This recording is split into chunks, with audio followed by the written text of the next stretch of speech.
Are you a corporation with a mountain of all IT junk just piling up? Trust me, you're not alone.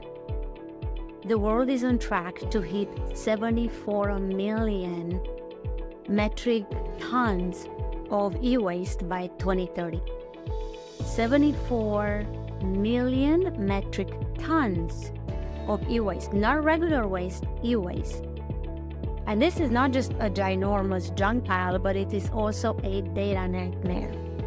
There is a fix though, and you can participate in it. Instead of junking your IT, give your IT asset to a ITAD company like B2B Export that is designed to avoid this kind of disaster. We are all about repurposing, reselling, and disposing of your old assets in a responsible way while protecting your data and deleting the data from every single item that you send to us. Now, doesn't that sound better than adding all your IT junk to the toxic pile that's going to pollute the earth for you and for your children?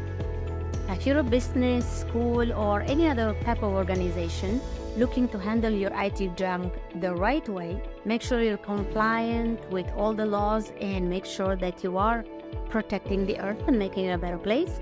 Rate hey in the comments below and we will contact you.